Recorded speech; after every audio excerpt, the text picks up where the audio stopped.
नमस्कार मित्रांनो, मी प्रसाद कुलकर्णी माझ्या यूट्यूब चॅनलवर आपल्या सर्वांचे सहर्ष स्वागत करतो.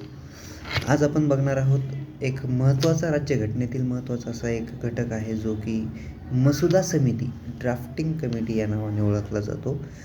नेमकं मसुदा समिती कशाला म्हणायचं, कशाला ड्राफ्टिंग कमिटी म्हणायचं, ही मसुदा समिती म्हणजे नेमकं आहे काय, याचं कामकाज कसं चालायचं, मसुदा समिती स्थापन कोणी केली, त्याचे अध्यक्ष कोण होते, याची स्थापना कशासाठी झाली, कधी झाली, यामध्ये सदस्य कोण कोण होते आणि कोण कोणाच्या जागेवरती सदस्य म्हणून निवडून आले होते, या सर्व गोष्टींची माहिती आज आपण शॉर्टमध्ये या मसुदा समिती नावाच्या टॉपिकमध्ये घेणार आहोत. तरी सर्वांनी कॉन्सन्ट्रेट करून बघा. जी मसुदा समिती आहे, ज्याला आपण इंग्लिशमध्ये ड्राफ्टिंग कमिटी असं म्हणतो, ही मसुदा समिती 29 ऑगस्ट 1947 रोजी स्थापन झाली. या मसुदा समितीला स्थापन करण्यामागं जे मेन सर्व श्रेय आहे हे कोणाचं आहे? डॉक्टर बाबासाहेब आंबेडकर. का? कारण डॉक्टर बाबासाहेब आंबेडकरांच्या अध्यक्षतेखाली या मसुदा समितीची स्थापना 29 ऑगस्ट 1947 रोजी झाली.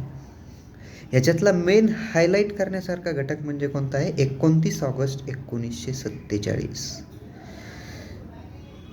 आता ही समिती स्थापन झाली डॉक्टर बाबासाहेब आंबेडकरांच्या अध्यक्षतेखाली. पण समिती म्हणल्यानंतर एक माणूस समिती चालवू शकत नाही. समिती म्हणल्यानंतर त्यामध्ये काही सदस्य पण असणं आवश्यक आहे. त्याप्रमाणे याही समितीचे काही सदस्य होते. ही सर्व समिती मिळून डॉक्टर बाबासाहेब आंबेडकरांसहित अजून 6 सदस्य म्हणजे एकूण मिळून 7 सदस्यांची अशी ही मसुदा समिती तयार करण्यात आली होती. या समितीमध्ये डॉक्टर बाबासाहेब आंबेडकरांच्या अध्यक्षतेखाली बनवण्यात आल्यामुळं सर्वात जास्त श्रेय डॉक्टर बाबासाहेब आंबेडकरांचं असल्यामुळं डॉक्टर बाबासाहेब आंबेडकरांना या समितीचे अध्यक्ष करण्यात आले होते. म्हणजे डॉक्टर बाबासाहेब आंबेडकर हे या मसुदा समितीचे अध्यक्ष होते. तसंच त्यांच्यासोबत एन गोपालस्वामी अय्यंगर, अल्लादी कृष्णस्वामी अय्यर, सईद अहमद सादुल्ला, डॉक्टर के एम मुन्शी, त्यानंतर एन माधवराव आणि त्याचबरोबर टी कृष्णम्माचारी असे सर्व मिळून 7 सदस्यांची ही मसुदा समिती होती.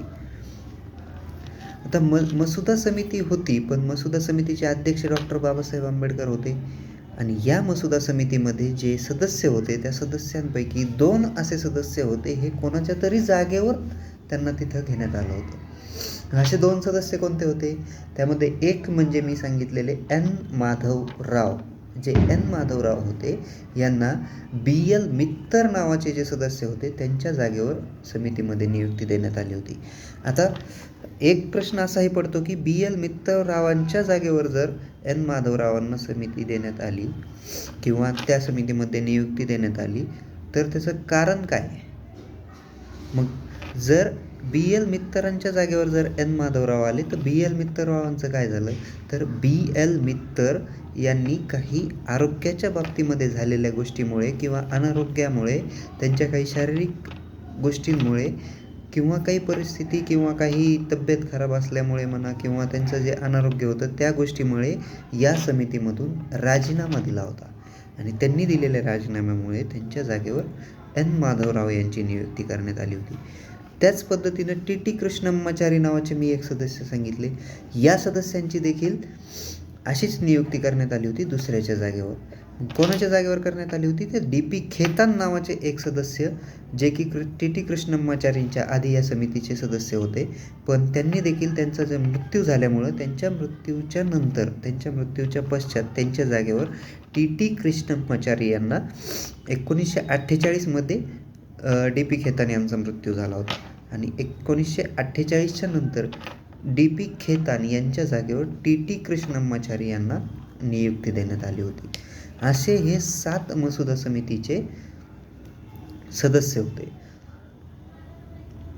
तर मसुदा समितीचं काम काय होतं की मसुदा समितीने विविध समित्यांच्या तरतुदीचा विचार करून काय केलं होतं की भारताच्या घटनेचा मसुदा तयार केला होता आणि तो जो मसुदा तयार केला होता, हा मसुदा तयार केलेला मसुदा प्रकाशित पण करावा लागेल. तर हा मसुदा या समितीने फेब्रुवारी महिन्यामध्ये 1948मध्ये प्रकाशित देखील केलेला आहे. हे या समितीचं मेन उद्दिष्ट आहे की मसुदा तयार करण्यासाठी ही मसुदा समितीची स्थापना करण्यात आली होती. आणि हा मसुदा या समितीने तयार केला आणि तयार केलेला मसुदा 1948मध्ये प्रकाशित केला. भारतीय जनतेला मसुद्यात सुधारणा सुचविण्यासाठी 8 महिन्यांचा कालावधी देण्यात आला होता. किती महिन्यांचा? 8 महिन्यांचा कालावधी देण्यात आला. जनतेची वक्तव्य, टीका आणि सूचना ह्या सगळ्या गोष्टी ध्यानात घेऊन ऑक्टोबर 1948मध्ये दुसरा मसुदा तयार करण्यात आला. तो मसुदा संविधान सभेच्या अध्यक्षांना 24 ऑक्टोबर 1948 रोजी सादर करण्यात आला. म्हणजे पहिल्यांदा मसुदा समितीने जो मसुदा तयार केला होता, हा मसुदा फेब्रुवारी 1948ला त्यांनी पहिला मसुदा प्रकाशित केला. आणि त्याच्यानंतर त्याच्यावर ज्या काही टीका झाल्या किंवा जे काही जनतेचे वक्तव्य आले किंवा काही जनतेच्या काही सूचना आल्या किंवा काही जनतेच्या टीका आल्या, या सगळ्या गोष्टींचा विचार करून परत थोडासा वेळ घेऊन 5-6 महिन्याच्या किंवा 8 महिन्याच्या कालावधीनंतर ऑक्टोबर 1948मध्ये याच समितीने दुसरा मसुदा संविधानाचा, जो की 24 ऑक्टोबर 1948ला संविधान सभेचे जे अध्यक्ष आहेत, सभेच्या अध्यक्षांना म्हणजेच डॉक्टर बाबासाहेब आंबेडकरांना सादर केला. ही मसुदा समितीची सर्व प्रकारे माहिती मी आपल्याला दिलेली आहे. काही वाटलं तर कमेंट करा. थँक्यू.